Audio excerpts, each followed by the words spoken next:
What is up, everyone, and welcome to another episode of The Tape Tomb. And for my first trick this evening, I will be turning this high-quality, soulless DVD into a superior format. What do you guys know? This week's episode's got Jamie Lee Curtis, a buttload of magic, and a train. Let's check it out with 1980s Terror Train. Let's enter the Tape Tomb.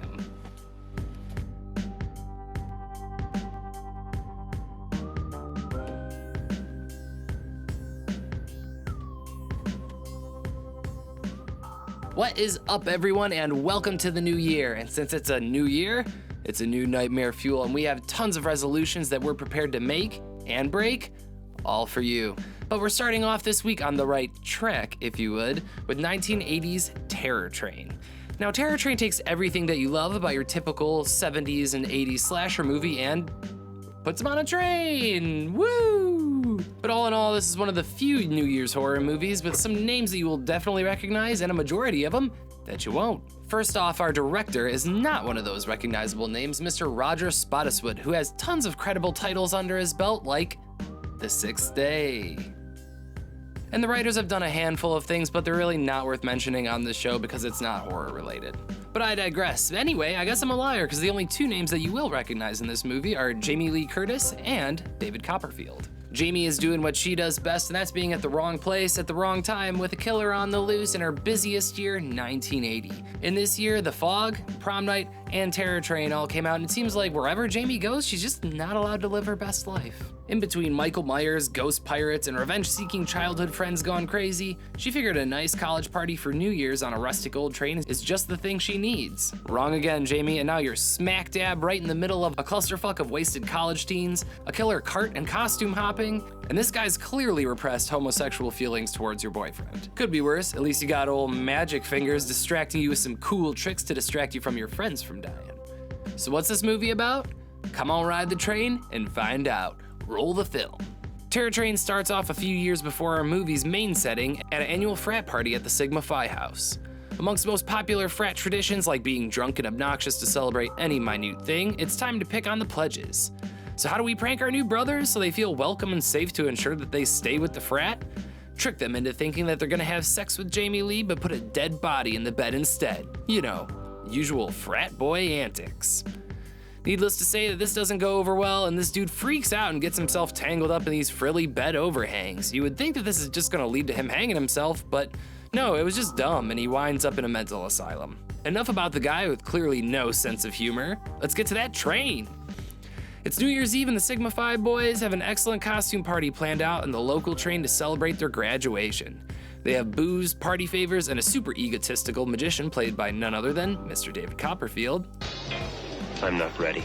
As the Worry-Free Youth party on and celebrate their futures, there's something that they didn't account for. Either because we have a very clear motive given to us at the beginning of the movie, or just because Jamie Lee, or Elena as we'll refer to her from now on, is that there's a killer on the loose targeting the members of Sigma Phi one by one, taking their costumes as they kill and moving on to the next victim. Luckily, we have badass Ben Johnson conducting this locomotive, who's the first to discover the killings and is on a mission to find the killer and keep the kids safe. Noble actions in horror don't usually lead to a good outcome, Ben, but we're rooting for you. What will Conductor Karn and the Sigma Phi gang do while stuck in a moving death trap on New Year's Eve? All aboard and find out with Terror Train. Terror Train is the ultimate horror palate cleanser. Is it great? No, not by any means.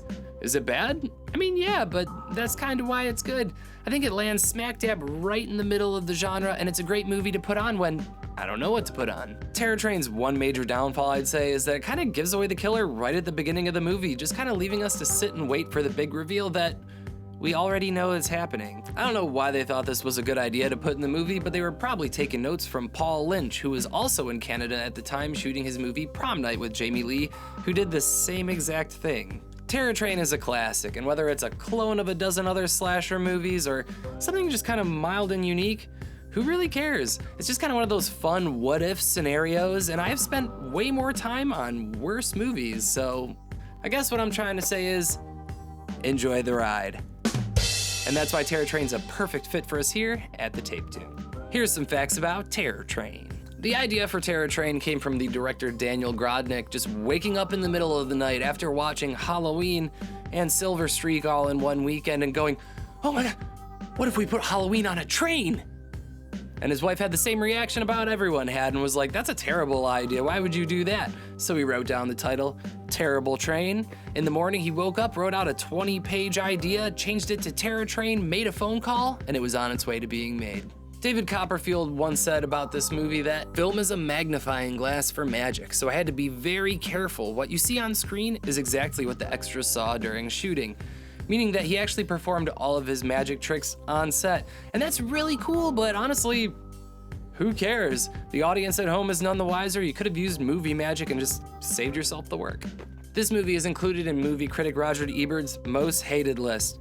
I don't know, he must not have good taste like we do. Thank you all for watching another episode of The Tape Tomb. I have been your host with the most, Larry Downs, and if you've liked this week's episode, make sure you click that like and subscribe button down below. We're always talking about cool movies here at The Tape Tomb, and if you've never heard about Terror Train, I don't know how, but you heard it from us, and I think that's totally worth the clicks. We talk about awesome movies here all of the time. We could do it again. Make sure you tune in every other week for our sister series, Airlock Shock, starring Nick Haskin. He talks about some of his favorite sci-fi movies and sometimes horror, just like we do horror movies here at The Tape Tomb. Thank you all for tuning in. This is your host, Larry Downs, signing off. Stay spooky, my friends, and we'll see you in the sequel.